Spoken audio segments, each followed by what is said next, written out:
instead of talking about this disgusting crap, let's talk about let's talk about like the ritual use of these psychedelic things in Indo-Aryan culture.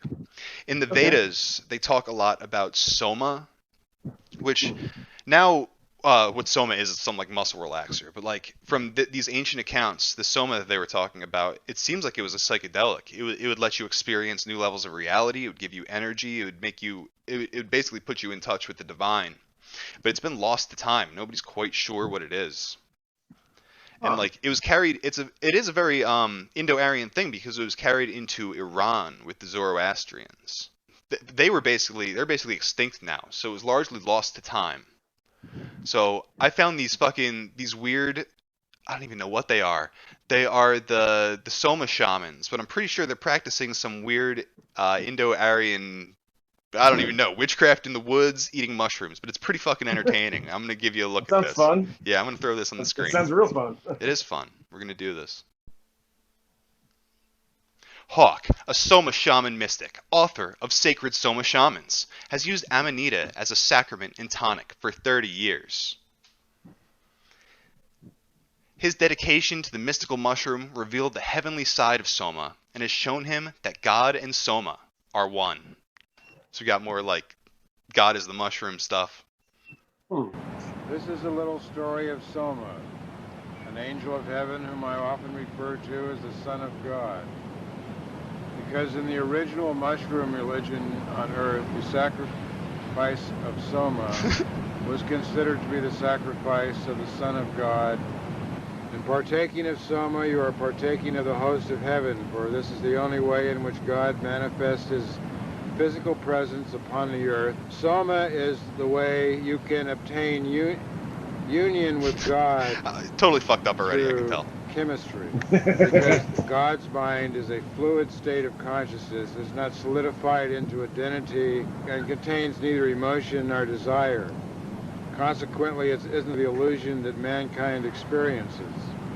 Because Soma is the greatest chemical energizer and elixir on the face of the earth.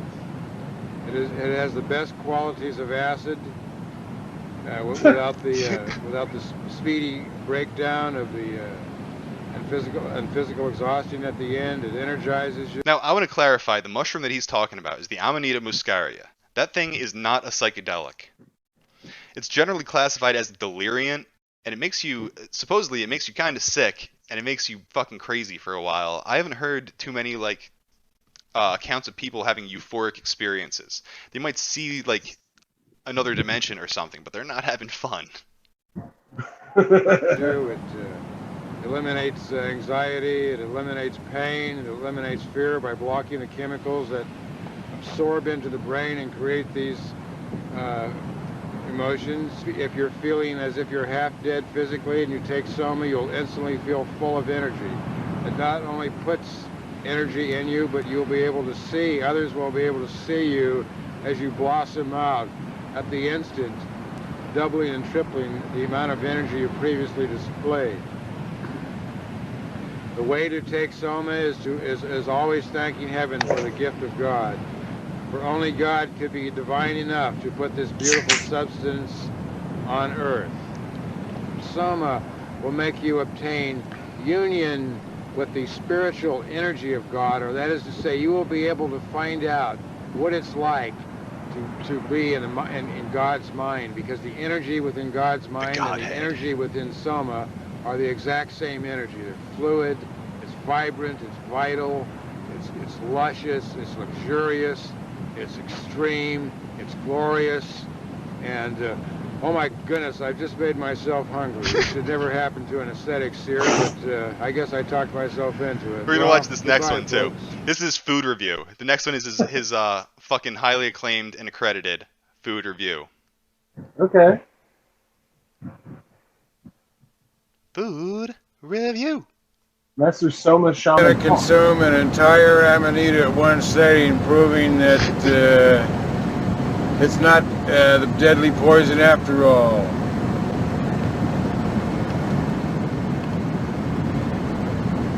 That's a hungry man. Notice the cap too, the Phrygian cap. I brought that up on a previous episode. The red cap that represents liberty, that the Smurfs also wear, who live in the mushrooms. Smurfs. He's eating Smurfs. Oh no, help! It's motherfucking Gargamel.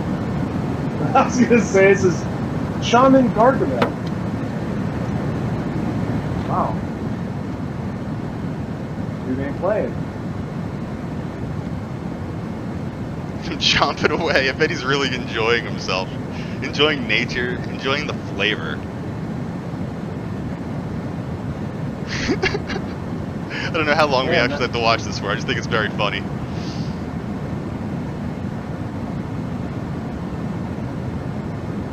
When's Review Bra gonna do this? What about the Grateful Dead? We're going into that now, huh? Yeah, sure. I'm running out of big topics here, so we gotta hit this. I don't know much about them. Are they cool? They suck. I fucking hate the Grateful Dead. Holy shit. What a shitty band. What a shitty fan base. If anyone's watching this and you like the Grateful Dead, I'm sorry, but you should rethink your taste in music. Just kill yourself. Just kill yourself, you fucking dummy!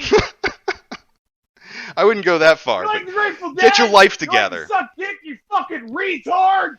Well, I'm bringing up the Grateful Dead here not only because they're a prolific fucking acid band, like one of the most legendary ever for some reason, but they also have weird ties to Freemasonry. Bob Weir, who is, I believe Bob Weir is one of the founding members of the Dead, but he's definitely a member of their classic lineup. Bob Weir. And there was an old story I heard about from Freeman Fly, who is a really prolific member of the conspiracy theory community on YouTube in like 2008. And this guy talked about going to a Dead show in a Masonic hall and almost dying because there's no windows in Masonic lodges, or traditionally speaking. I've definitely seen some with windows, but traditionally speaking, there's no windows there because it's a secret society. You're not supposed to be able to see into it. So he was at this concert, and fucking people were just dropping of dehydration. They were selling bottles of water for $8 a pop. So and people were just getting dragged out of there. He thought it was like an MK Ultra experiment. Well, I have a story, him telling a story about his time in the Bohemian Grove. So I'm going to pull that up. Yeah. All right. Yeah. Well, we'll do one more. I had from Farther Further.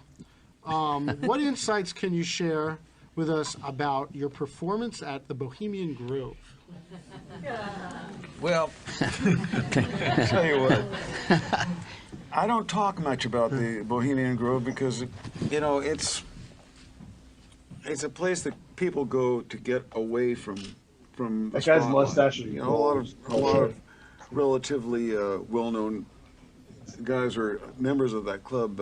Basically, it was founded 130 years ago or so by artists and writers, for artists and writers, and still, in order to get in, you have to have something to offer in that regard. A lot of the members are, you know, successful entrepreneurs or businessmen of one sort or another, but they all have an artistic bent.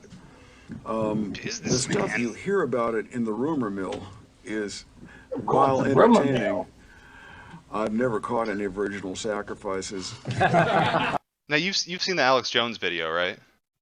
Probably. Which one? With the sacrifice of the effigy at Bohemian Grove. Oh, dude! If that is not the most occult shit I've ever seen in my life, yeah. I mean, I don't know what is. I don't think anybody argues that that's fake, and everybody, like, I mean, people who look into it, they know that owl is there, that statue is there, in the grove, and like, that was definitely a thing that was going on in front of that statue in the grove. So it had to be a real ritual. What I always kind of thought out of that was that, like, okay, they show you the burning of the effigy, and they can pretend it's all fake and whatever. Yeah. I wonder what they're not showing. Oh, the like child raised. Sure, yeah. Ritual sacrifice. Exactly. Maybe it's not an effigy once it hits midnight or whatever. Maybe instead of the fucking black clan robes, they're all butt ass naked.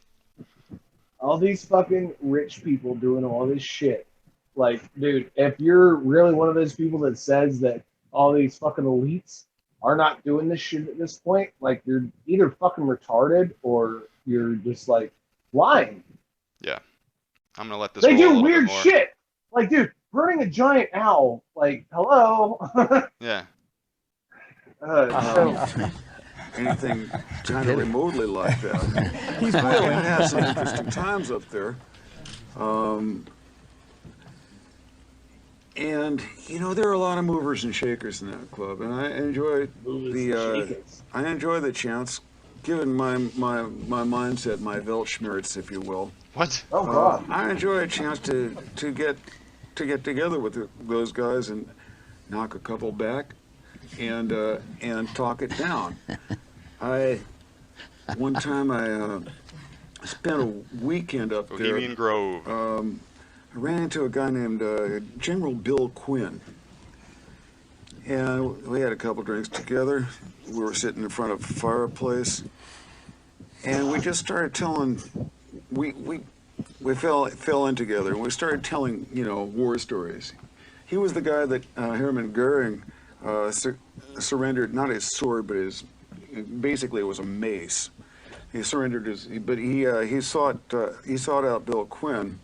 Wild Bill Quinn, who was also the What is this retard even talking about now?